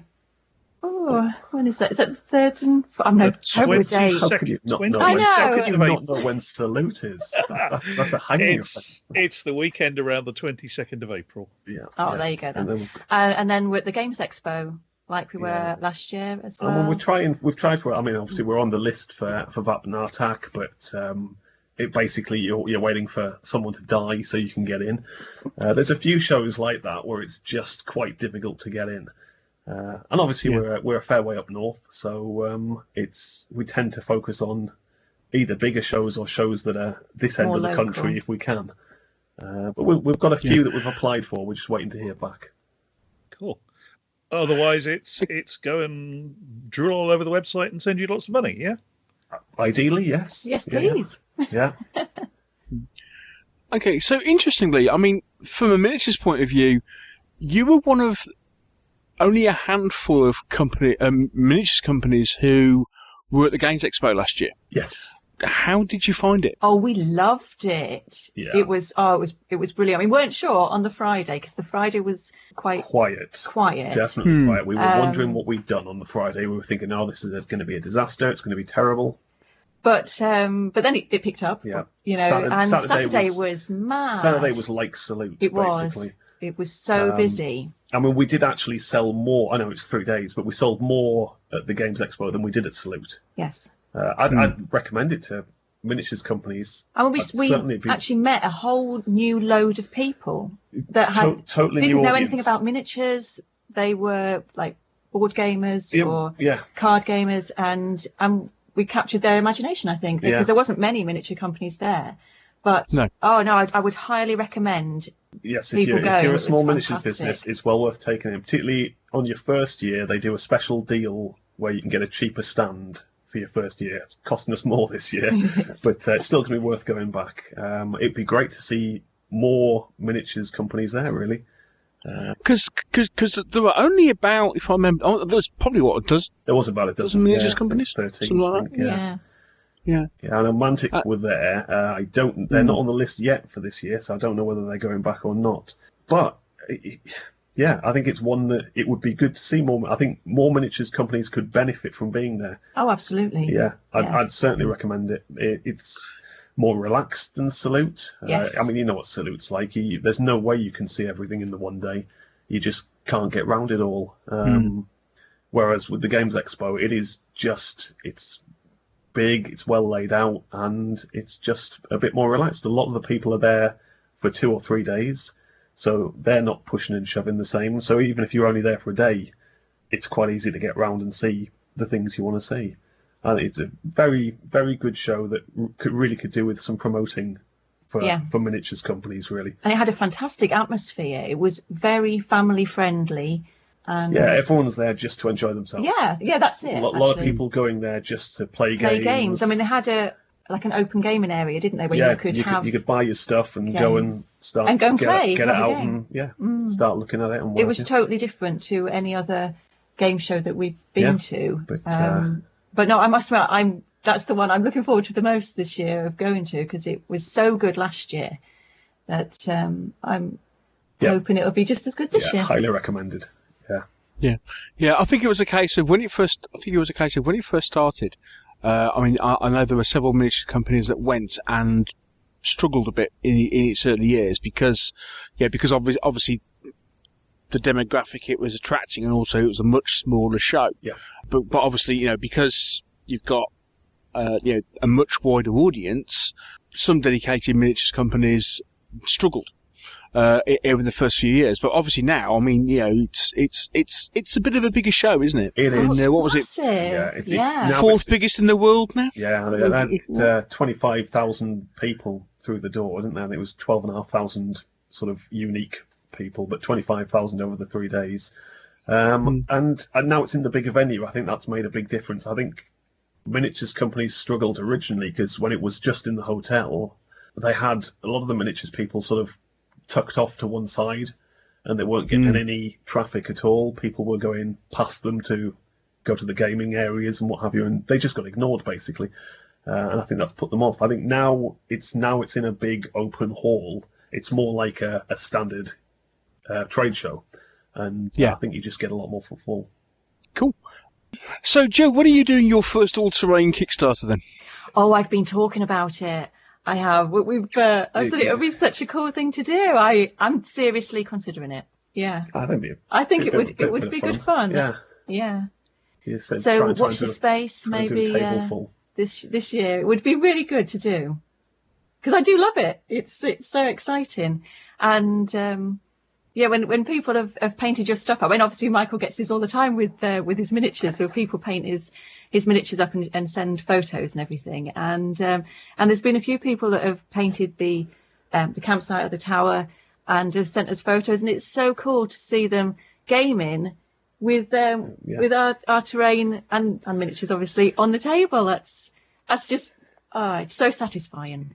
Yeah, you just the miniatures are irrelevant. I do. I'm just not interested in the miniatures at all. I'm only interested in terrain. Brilliant stuff. Well, guys, it's been fantastic to talk to you both. Thank you very much for coming on the show. Oh, it's been fantastic. Thank you. Yeah, thoroughly enjoyed it. It'll be a weird one to listen to, obviously. So, Michael, Joe, it's been fantastic to speak to you. Thank you so much for coming on the show. We've really enjoyed it. Oh, thank you for having us. It's been great, thank you. A bit nerve-wracking, but hopefully it weren't too bad. No, it's been brilliant to chat. Thank you so much. And we just like to wish you all the very best with everything that you're doing. And really look forward to what's happening with the Burrows and Badgers. Loved the range when it first came out, and it sounds like that's going to be something huge for 2018. Just remind us, where can people go to find you online? Best bet's probably oathsworn.net. That gives you, if you go there, that gives you links to everything else we do, the web shop, Facebook, Twitter, all that sort of thing. So just, oathsworn.net. Brilliant. Okay, well, in the meantime, so thanks once again. I'll look forward to bumping into you at Robin in a few weeks. Yeah. Oh, yeah. And as I say, all the very best with the rest of the year. Thank you very much. Thank you. Thank you. Bye-bye. Bye.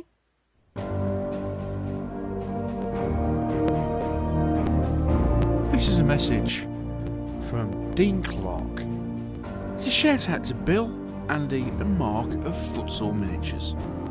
Good luck, gents, with the new UK-US setup. Love your figs. And to Chez. all the best, mate, in your new adventure. If you want to learn more about shoutouts, visit our Patreon page. The link is on the website.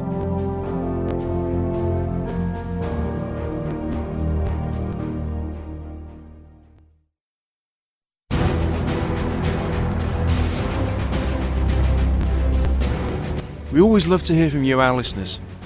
You can contact us in a couple of ways. You can do that via email at mailbag@meeplesandminiatures.co.uk, or you can now leave a voicemail message for us. The number to call is 0116 318 4114. Please note, call charges may apply.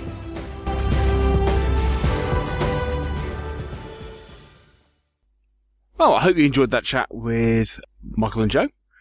And all being well, we'll be catching up again with them. Well, if not before, we'll certainly chat to them either at Salute and probably the UK Games Expo as well.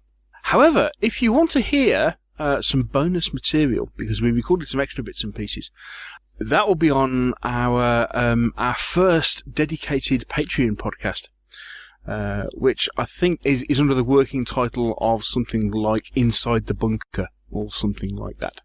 Yeah, we recorded a couple of extra bits specifically for a new Patreon podcast that we're putting out to our Patreon backers. So we were chatting with them about their favourite games. So, a couple of things to wrap up before we leave you for this particular show.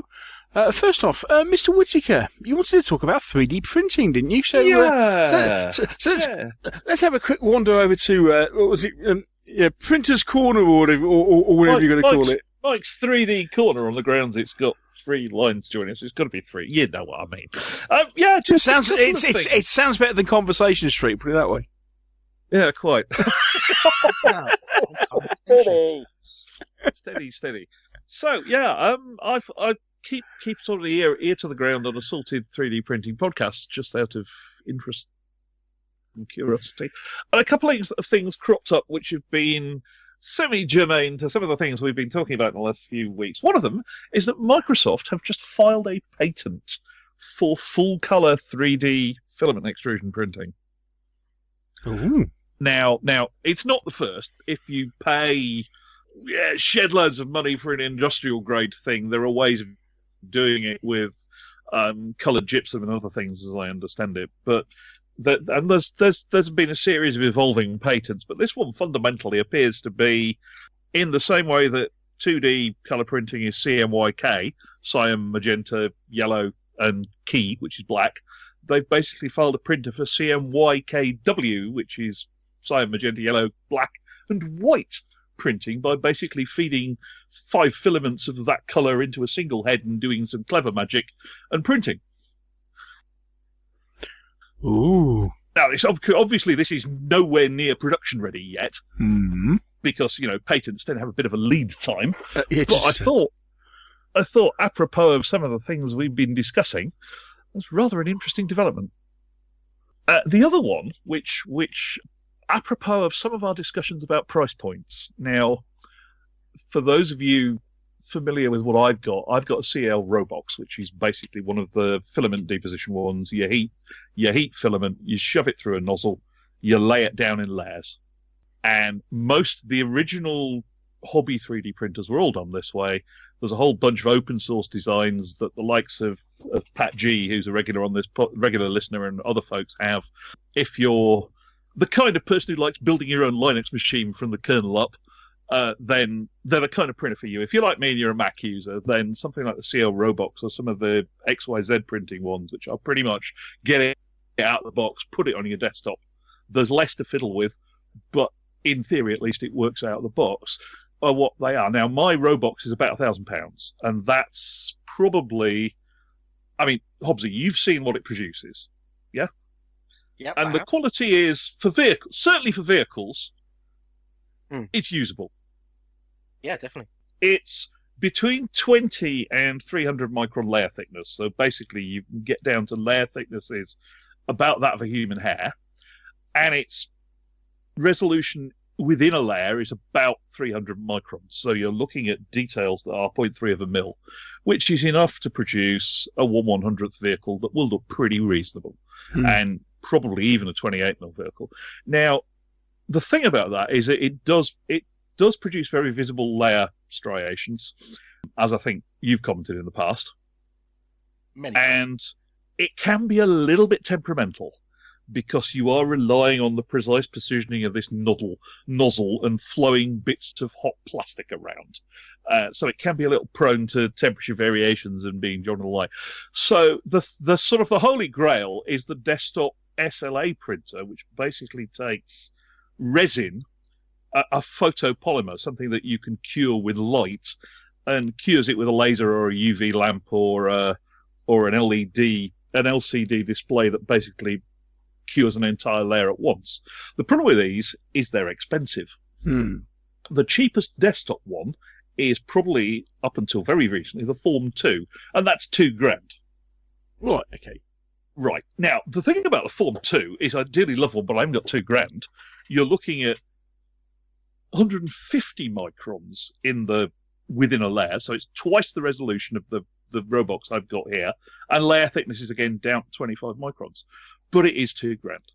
However, at CES this year, XYZ, who make the Da Vinci printers, which I have a vague memory that Jeff Bond has one of. I might be wrong. I think one of the Lodi folks has a Da Vinci. They have just announced, or they announced it last year, and it's actually available now, the Nobel, which is about the same print bed size as mine. It's laser cured resin. It's pretty much the same resolutions as mine, and it's the same price as mine. Ooh. And because it's laser and it's resin, it's going to be more accurate. And it's going to be a little bit more messy, and there's a little bit of part cleaning up you need to do. But the print quality of SLA over Form D position is markedly better. But the point is, I wouldn't buy this one because basically you're getting the same resolution as my filament deposition for about the same price. But I'll bet you the next model's going to knock it out the park for less than $1,000. That'd be interesting to see. And at that point, I think you're looking at being able to print 28mm figures on it. Ooh. Stupidly enough, you could be looking at by Christmas this year, the way things move, couldn't you? I think you'll be looking at this time next year. They'll probably announce the successor. Somebody will announce a successor or a competitor to it at Computer Entertainment Show 2018, which I will bet you is something like 150 micron layer thickness, 150 microns in the XY direction, 20 microns layer thickness, sits on a desktop, completely clean, self-contained, plug in a computer and go. And the world is moving on. I wasn't expecting that. Ooh, that's interesting. Pity Luffy's not here to like that one. Crikey. Yeah, okay. Sounds like I need to start saving up. Yeah. But it's fascinating. It's amazing how fast technology evolves. Also been having a little look at the professional stuff, that's really serious. You go to your 3D printing bureau and they'll do you things like they will 3D print you tungsten, which NASA, I believe, have done for bits of the Saturn V replacement. That's not going to come down in price anytime that soon. But I think, as we've said before, I think the filament deposition stuff, the hobbyist stuff, is getting close to its theoretical limits, unless you start using thinner filaments and much finer nozzles and stuff. Yeah. But I think the SLA stuff is going to catch it up and pass it, and I think it's going to catch it up and pass it really soon. So that's Uncle Mike's 3D corner. Watch this space. Interesting. Sorry for getting quite so enthusiastic about that, but I thought, holy yeah, quite. There's a couple of interesting 3D Kickstarters out in the last week or so. Yeah. There was a nice new Sci-Fi one I spotted. Which was, what I don't know is how fast it prints. Which would be interesting to find out. Yeah. But anyway, there you go. Fab. Before we go, there's just one other thing that we'd like to do. We just want to give a shout out and say a heartfelt get well soon to a good friend of ours, Aid Deacon. Aid's not been well. He's actually been in hospital. Yeah, I understand he's not been great. So, Aid, from all of us, mate, get well get well really soon. I hope you have a full recovery. Sorry to hear that you've ended up hospital, mate. But get well soon, because we need you to finish organising Market Garden 5. I mean, come on. You can't leave us hanging like this, mate. Think of the cakes, Aid. Someone's got to get the cakes. Indeed. I'll do that. No problem. I can handle the cakes. I'm sure you can. Yeah. And none of us will get any. No. Is that a problem? Yes. Well, it obviously isn't for one of us, but maybe for the rest, possibly. I still feel I'm being horrendously unjustly maligned here. It couldn't. We can malign you much more. Somebody. No, seriously, get well soon, mate. And hopefully we'll catch up with you in the not too distant future. Okay.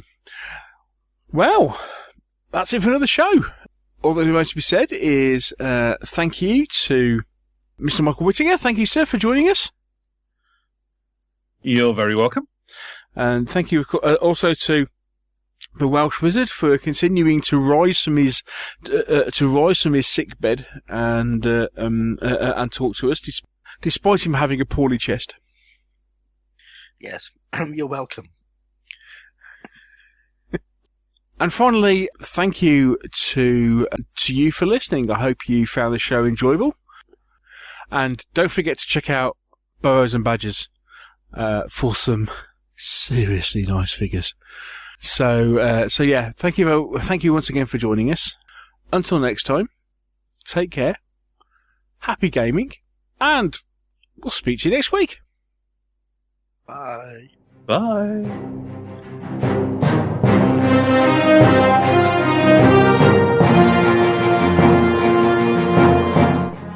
Thank you for listening to the Meeples and Miniatures podcast.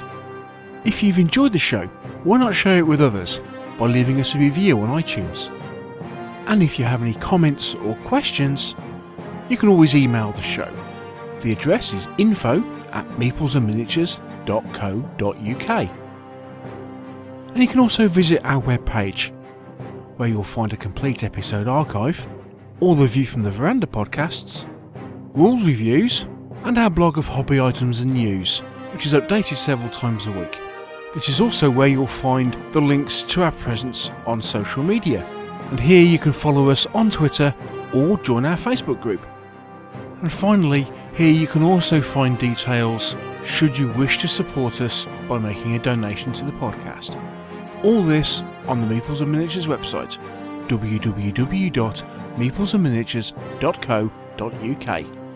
The Meeples and Miniatures podcast is licensed under a Creative Commons Attribution, Non-Commercial, No Derivatives 3.0 Unported license. Thanks again for listening, and we'll see you in a couple of weeks.